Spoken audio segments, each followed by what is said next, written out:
Which is best, divorce or stay married for the sake of the kids? Here's today's question.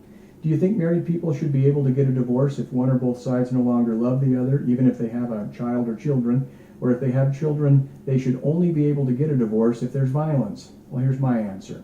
Clearly, there are situations when divorce is not only justified but necessary to one's physical or psychological safety. Those are the easy calls. But what about marriages where there is no physical abuse, no drug or alcohol abuse, no cruelty, infidelity, or abandonment? I know I am in the minority, but after practicing divorce law for 21 years and being a spouse and parent longer than that, I do not believe married people should be allowed to divorce simply because they do not love one another anymore.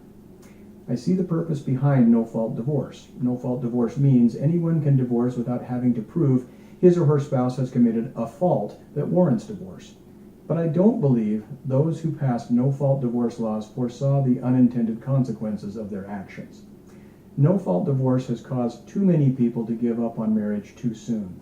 I'm not an advocate of punishing unhappily married people by forcing them to stay married.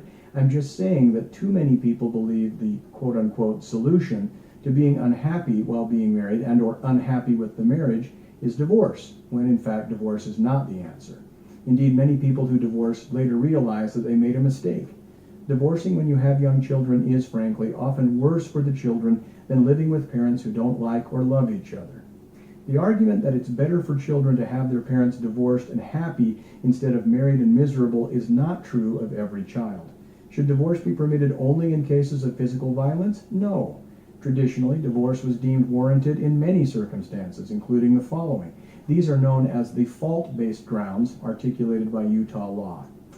Impotency of the respondent at the time of marriage, adultery committed by the respondent subsequent to marriage, willful desertion of the petitioner by the respondent for more than 1 year, willful neglect of the respondent to provide for the petitioner the common necessaries of life, habitual drunkenness of the respondent, conviction of the respondent for a felony, cruel treatment of the petitioner by the respondent to the extent of causing bodily injury or great mental distress to the petitioner, irreconcilable difference of the marriage, incurable insanity, or when the husband and wife have lived separately under a decree of separate maintenance of any state for 3 consecutive years without cohabitation.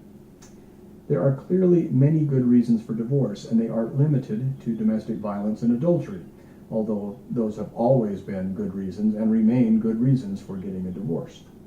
It's hard to say whether the no-fault divorce laws are more of a boon than a bane. They've clearly helped many people, but they've also clearly led to the breakup of marriages and families that could have and should have stayed intact. Should you stay married for the sake of your kids? Each family's situation and needs and dynamics are different, but still, in my opinion, if you and your spouse can stay together and be decent to each other until the kids are adults, you will likely do them a tremendous service, and you do have an obligation to them. Yes, it's a sacrifice, but one worth making for the sake of your children's mental, psychological, and emotional well-being, not only as kids, but throughout their lives.